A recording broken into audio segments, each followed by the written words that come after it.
pour l'épisode 3 au potager en ce mois de mai, en cette fin mai. Et sur la dernière zone qui est composée du mandala et d'une zone que j'ai ouverte aussi en automne là-bas. Le mandala il est composé de 4 grands quarts. Donc ici c'est un grand quart, un deuxième, un troisième, un quatrième et de 4 petits quarts à l'intérieur avec une tonnelle vivante en fait, une tonnelle végétale. Et on ira la voir en suivant.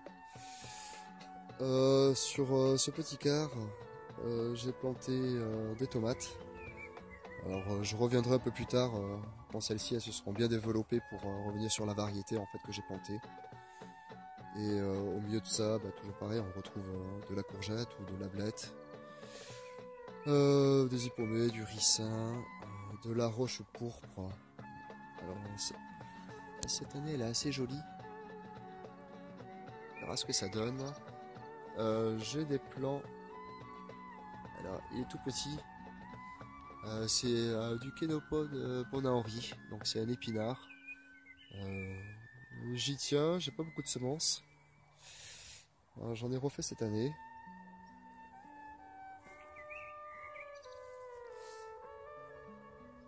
Un bourdon qui se régale.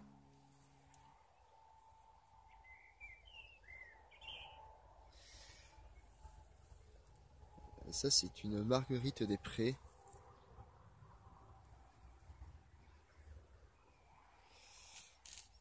Sur ce grand quart, c'est de la betterave.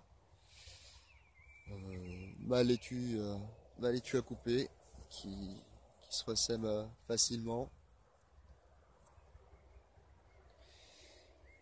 Ici c'est une floraison, alors il est un petit peu tard là, il doit être 20h30. Les fleurs sont fermées. C'est du pavot californien. Je trouve que les fleurs elles sont magnifiques. Donc avec les betteraves cette année je vais associer aussi des haricots.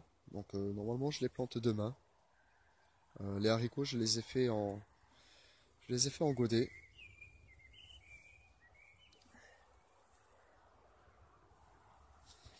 Alors cette tonnelle, donc une tonnelle vivante et végétale. L'an passé, au mois de mars, j'avais planté des branches.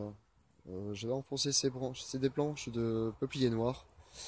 J'avais enfoncé ces branches de 30-40 cm dans le sol. Et puis on peut voir que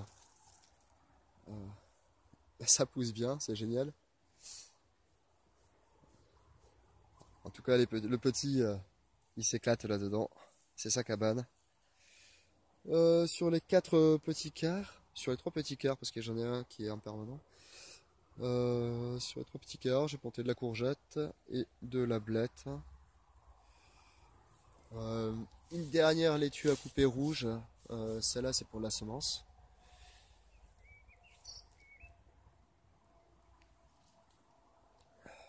Il y a des oignons. Bon, ça, je les laisse. Je trouve que ça fait joli. Ah, ceux-là, ils ont une bonne gueule aussi, tiens. Faire une chaise.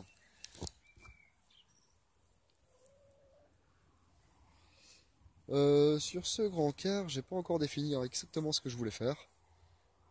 Je crois que je vais planter aussi du maïs. Et il y a de la courgette. Et sur le premier rang, ici, c'est du panais. Ce côté-là, il a bien levé. Ici, ça a raté. Et là, ça a bien levé. Là, j'ai ouvert. Il y avait un gros nid de fourmis. Et le zinnia, il a chargé. Donc, quand les fourmis sont un petit peu trop embêtantes, il suffit d'aller les embêter un petit peu. Puis en général, au fur et à mesure, elles finissent par déménager.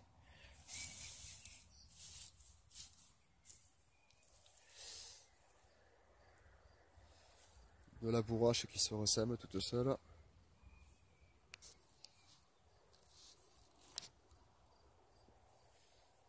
Donc le mandala cette année il est en mode sauvage. Parce qu'on a du mal à y voir. Les fraisiers. Alors si vous vous rappelez en janvier je crois, lors de mon tour au potager, j'avais les 4 petits quarts qui étaient remplis de fraisiers. Et j'en ai gardé un quart comme celui-ci. On peut voir que là c'est rempli. Et il y a de la belle fraise. Celle-ci, je vais la déguster en suivant.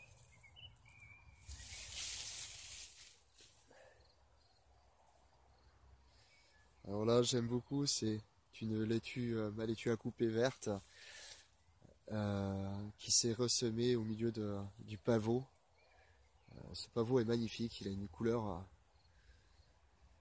Et avec ça, des oignons comme ça qui montent en graines. J'aime beaucoup en fait le bouquet que ça fait.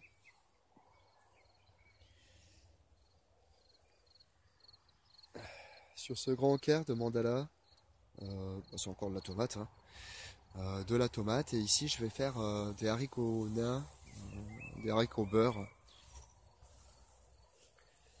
Les plants de tomates ici sont pas trop mal encore.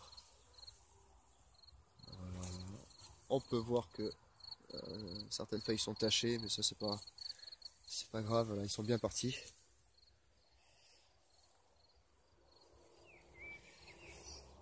Ici j'ai une bande le long de mon grillage, donc qui est exposée côté sud. C'est des topinambours de l'an passé.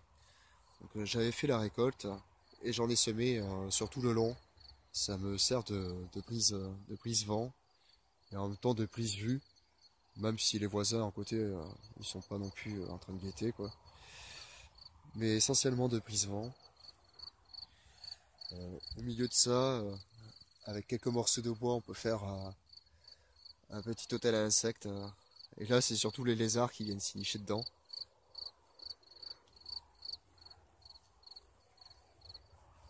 C'est comme ce cadre là, c'est un hôtel à insectes sur la cuve. Je m'amuse à le remplir d'ailleurs.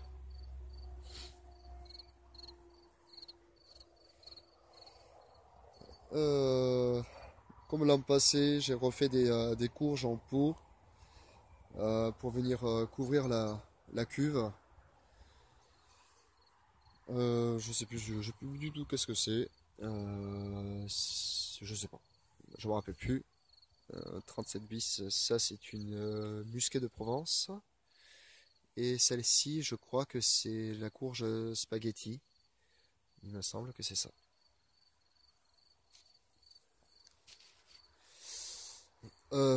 Et la dernière zone que j'ai ouverte en automne, que j'ai commencé à préparer en automne.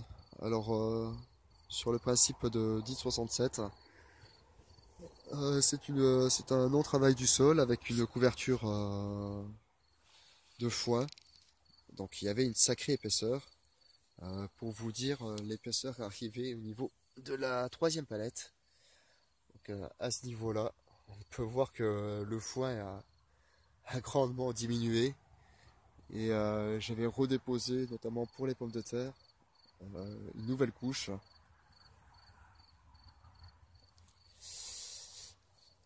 Alors quelques difficultés quand même, hein, parce que ici nous sommes sur une zone de chien-dent. Et bon, c'est avec le temps, je pense que celle-ci sera clean, quoi. Là on peut voir une superbe floraison de petits pois. Alors l'année dernière c'était pas un franc succès. Cette année je crois que c'est la débandade. Il y en a partout. Bon. Derrière c'est la même chose. Là ça a explosé. Et pareil. Mais bon, je pense qu'il n'y a pas assez de soleil. J'essaye de vous faire voir avec le doigt peut-être. Il y a une tige qui grimpe là. Sur tout le long, c'est des topinambours.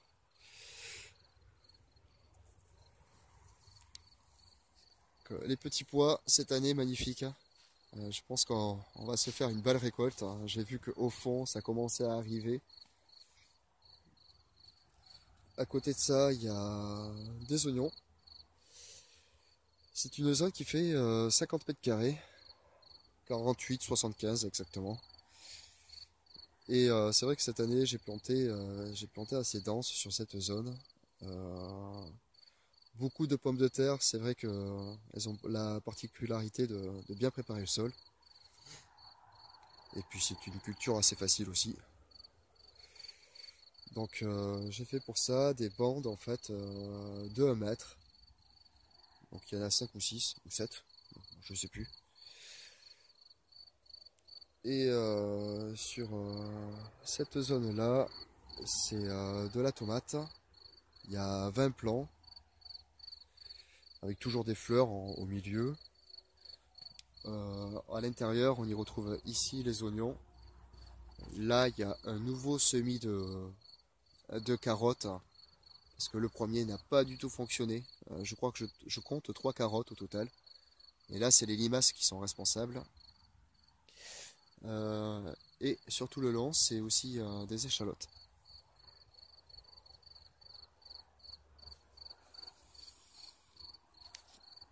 Là, merci Seb, le jardinier au naturel, pour cette super astuce là. C'est les haricots qui sont en train de sortir. Donc sur tout le long, c'est juste une simple ligne, enfin un double rang quoi. Ils sont en train de sortir et chez moi j'ai l'épi et les merles. Et dès que les haricots sortent, ils se donnent à cœur joie. Alors cette année, pas question. Et donc j'ai adopté ta technique là de la cagette à l'envers. Je trouve que c'est au final efficace, hein. Et en plus ça marque le rond. Sur les pommes de terre, euh, donc aux 3 quarts, euh, avec les conseils de mon ami Fred Foot Tomate, que je te remercie. C'est de la Serpomira, la variété Serpomira. Je connaissais pas du tout. Ça y est, elles sont bien sorties. Donc j'espère avoir de bons résultats. Il y en a quand même quelques-unes. Par exemple, celle-là. Là, c'est les limaces hein, qui sont responsables.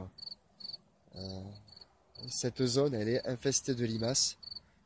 Pour vous dire, il y avait au total 40 laitues qui avaient été plantées ici. Et il m'en reste une, deux, peut-être 4 au total.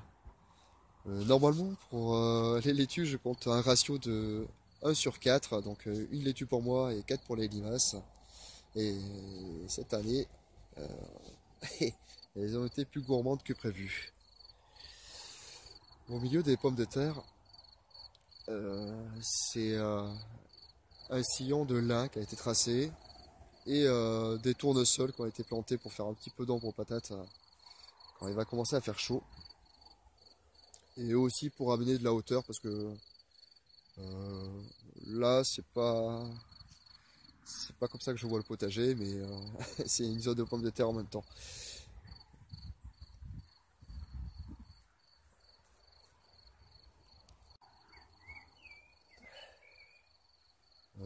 Là, c'est une arche que j'ai créée il n'y a pas longtemps avec des restants de branches. Alors, sur la zone du banc, moi, je pense pas que ça va taper quand même parce que là, c'est à 2,30 m facile, je pense, hein. Euh, j'ai semé, j'ai fait mon ludo. Ça veut dire qu'il y a un petit peu de tout. Et puis en plus, j'ai rajouté quelques graines.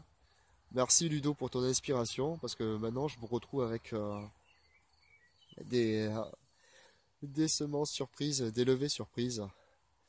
Une courge, je crois que c'est la musquée de Provence, mais je ne sais plus du tout. Là c'est un petit prunier. Là c'est dommage, le plan n'est pas joli. C'est la tomate de Berrao. Tournesol, des hippomées, encore une tomate. Et j'ai fait pareil de l'autre côté, avec un concombre en plus, et une courge spaghetti. Là, c'est le deuxième parc des poules. Et en fait, elles y ont accès grâce à ce tunnel là. Ce tunnel, il est retirable, donc je peux le retirer, ce qui me laisse l'accès en fait, parce que j'aime bien traverser là où je veux. Quand j'ai besoin de la boîte, c'est difficile de faire toujours le tour. Ouais, voilà ma zone sauvage. Ah, c'est un coin que j'adore. Savoir, je suis arrivé sur ce terrain il y a 2 ans et demi maintenant.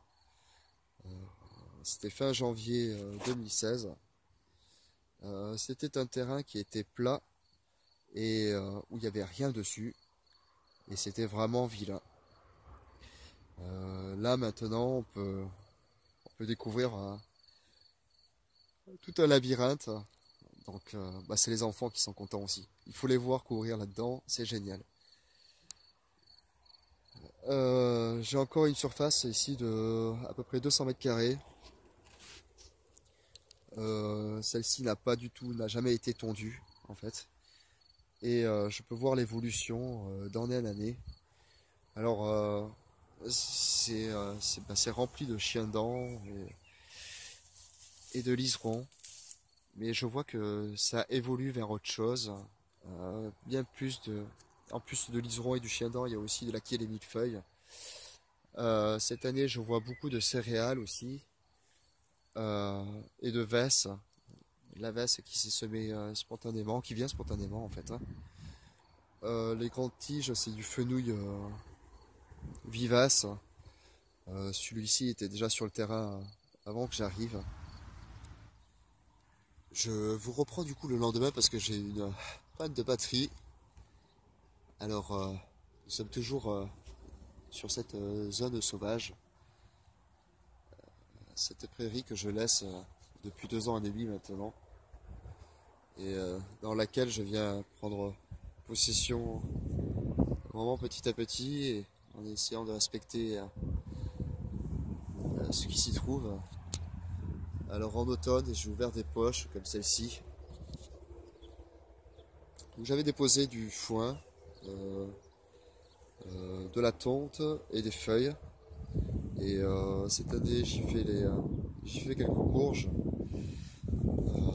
en vue de planter quelques arbres en automne dans ces mêmes trous. Je me suis servi tout simplement des chemins naturels que doivent emprunter les chats, les chiens ou encore les renards. Et des poches comme celle-ci, j'en ai fait 8.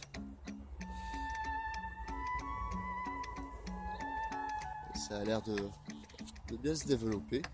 J'ai planté des courges, un tournesol et à chaque fois une fleur. Là c'est le cosmos. Bon voilà pour ce petit tour de potager en ce mois de mai. Je vais vous laisser devant ces petits pois. Là cette année c'est merveilleux. Je pense qu'on va se régaler.